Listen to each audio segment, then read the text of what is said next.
I never thought I'd be the person who causes a scene at Christmas dinner. But after 4 years of watching my children's hearts break while their cousins celebrated, something inside me finally snapped. My husband Jason and I have been married for 8 years.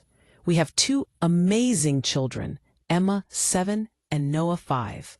From the beginning, my relationship with Jason's parents, Margaret and Richard, has been strained. They've always been cold toward me, but I'd made peace with that. What I couldn't accept was how their indifference extended to my children. Jason has an older sister, Rebecca. She married a surgeon and lives in a mansion across town with their 3 kids. From day one, Margaret and Richard made it clear that Rebecca's children were the real grandchildren. At first, the favoritism was subtle. Extra dessert for Rebecca's kids, more enthusiastic greetings when they entered a room. But as the years passed, the disparity became impossible to ignore, especially during the holidays. Last year, Rebecca's youngest received a $500 gaming system from Santa at the family Christmas gathering. My daughter got a $12 coloring book. When Emma asked why Santa brought her cousin something so much better, I watched my bright little girl connect painful dots no child should have to understand. The pattern continued through birthdays and other holidays. Rebecca's children would receive lavish gifts, designer clothes, electronics, expensive toys, while mine got dollar store trinkets, if they were remembered at all. Jason noticed too, but hesitated to confront his parents. "That's just how they are," he would say. "They've always favored Rebecca." This year, I was determined things would be different. 3 weeks before Christmas, I called Margaret directly. "I wanted to coordinate about the kids' gifts," I said, keeping my tone light and friendly. "Emma's really into astronomy this year, and Noah loves anything dinosaur-related. Nothing extravagant needed. Just wanted to share what they're interested in." "How thoughtful," Margaret replied coolly. "I've already finished my shopping, but I'll keep that in mind." When Christmas Eve arrived, we gathered at Margaret and Richard's expansive colonial home as usual. The living room looked like something from a magazine, a towering tree surrounded by elegantly wrapped packages. As the children raced in, I noticed the stark imbalance immediately. The pile for Rebecca's kids was enormous. For mine, I spotted only 2 small packages. The evening proceeded with its usual formality. Margaret's carefully plated dinner, Richard's lengthy grace, Rebecca's stories about their recent trip to Switzerland. Throughout dinner, I caught Emma watching her cousins with that familiar mixture of confusion and hurt. Noah, still too young to fully understand, was simply excited about Santa's impending arrival. The gift exchange began after dessert. Rebecca's children tore into package after package, each more extravagant than the last. A drone for 12-year-old Michael, the latest iPhone for 10-year-old Sophia, and yes, an iPad Pro for 6-year-old Lily, the same age as my Noah. "Wow," Margaret exclaimed, clapping her hands as Lily unwrapped her gift. "Santa must think you've been very good this year." Then came my children's turns. Emma carefully opened her small package to reveal a generic card with a $5 bill inside. Noah received the same. "Say thank you to Grandma and Grandpa," Jason reminded them quietly. My children dutifully thanked their grandparents, their voices small, eyes downcast. Emma slipped her card into her pocket without comment. Noah looked at his $5, then over at his cousin's iPad. "Did Santa bring this?" he asked his grandmother, holding up the card. "No, dear, that's from Grandma and Grandpa," Margaret answered, already turning her attention back to Lily's excitement over her new device. "But why did Santa bring Lily an iPad and not me?" Noah persisted, his little face scrunched in confusion. "Was I not good?" The room grew uncomfortable. Rebecca quickly suggested her kids show their cousins how the new drone worked. As the children left, I felt something break inside me. Not just my heart for my children, but the dam holding back 4 years of accumulated frustration and hurt. I excused myself to the kitchen, ostensibly to help with coffee. Jason followed, concern etched on his face. "Are you okay?" he asked, touching my arm. "No," I said, surprised by the steadiness of my voice. "And neither are they. This can't continue, Jason." He sighed. "I know it doesn't seem fair." "It's not about fair," I interrupted. "It's about Emma believing she's less worthy of love than her cousins. It's about Noah wondering what he did wrong to make Santa and his grandparents care so little about him."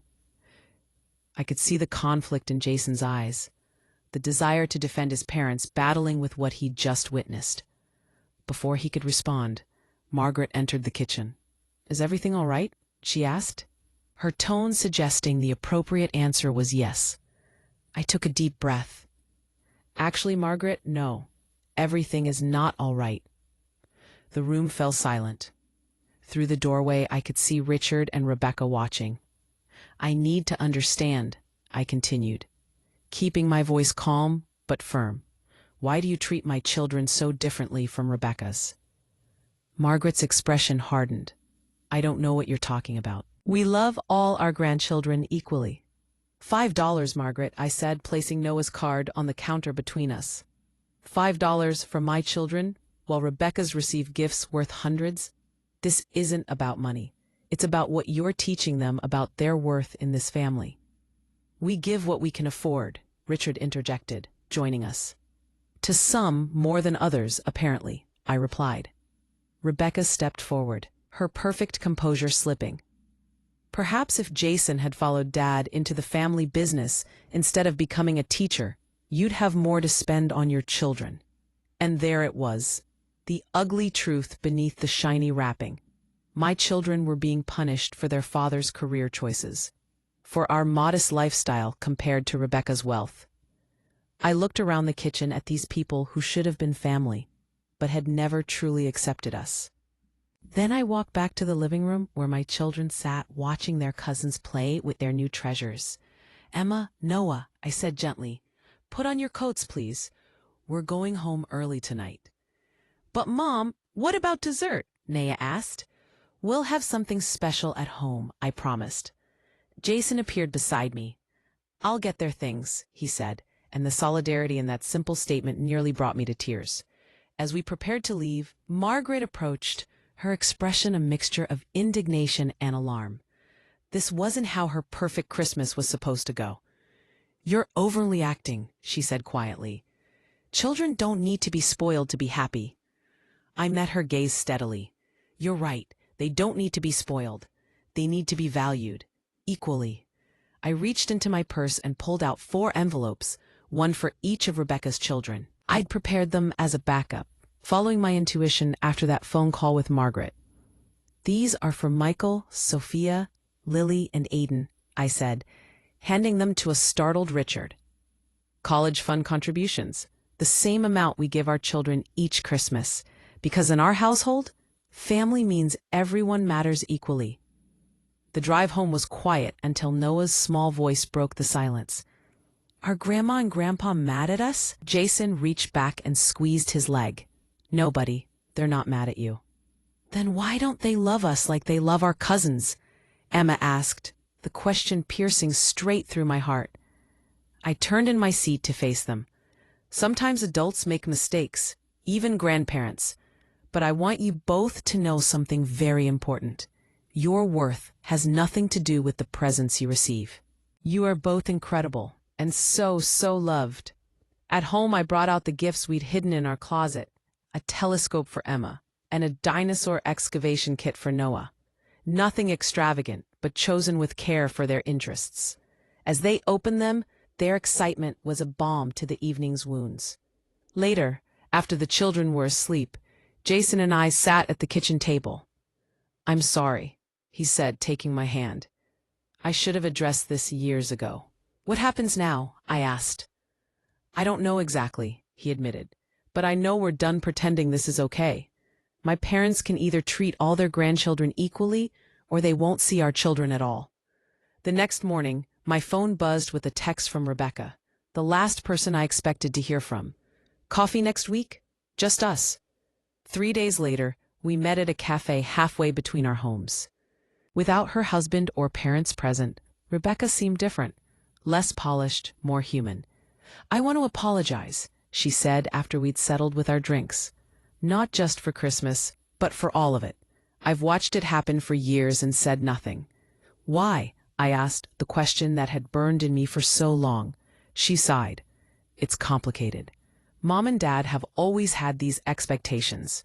When Tom and I met their approval, it became comfortable being the favorite. I didn't want to risk that by challenging them. Even when it hurt your niece and nephew?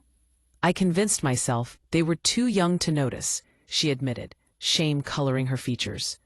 Watching Noah's face when he asked if he hadn't been good enough for Santa, I couldn't pretend anymore. We talked for nearly 2 hours. Rebecca revealed patterns in her own childhood. The conditional love, the pressure to meet their standards. She'd adapted by becoming what they wanted. Jason had rebelled by choosing his own path, and in their parents' eyes, that was unforgivable. "I spoke with Mom yesterday," she said as we prepared to leave. "I told her if Emma and Noah aren't treated equally at family gatherings from now on, my kids won't be attending either." I was stunned. "You did?" "Family should be where children feel most loved, not least," she said simply. The following weekend, a package arrived at our door. Inside were 2 iPad minis, one for Emma, one for Noah, with a card signed by Margaret and Richard. "A start," Jason said as we looked at the gifts. "But they have a lot more work to do. More important than any gift," I added, "is that our children never question their place in this family again." That evening, I called Margaret. "Thank you for the gifts," I said, "but I want to be clear. This isn't about iPads versus $5. It's about consistency and equality in how you show love to all your grandchildren. That can't be bought." There was a long pause before she responded. "I understand. Richard and I have been doing some reflecting. We'd like to start fresh, if you'll let us." It's been 6 months since that Christmas confrontation. Change has come slowly, but steadily. Margaret and Richard now attend Noah's T-ball games with the same enthusiasm they show for their other grandchildren's activities. They ask Emma about her science projects and actually listen to her answers. Last week, they invited all the grandchildren for a sleepover, the first time they'd ever offered to take Emma and Noah overnight. When we picked them up, they bubbled over with stories of cookie baking and board games. The same experiences their cousins had always enjoyed. Rebecca and I now meet monthly for coffee. Our children have playdates where iPads and expensive toys stay home, and they're discovering they actually like each other when competition for grandparent attention is removed from the equation. As for me, I've learned that sometimes the greatest act of love for your children isn't shielding them from discomfort, but standing firm when others fail to treat them with the dignity they deserve. Christmas dinner this year will be different, not because of the presents under the tree, but because every child at the table will know they matter equally.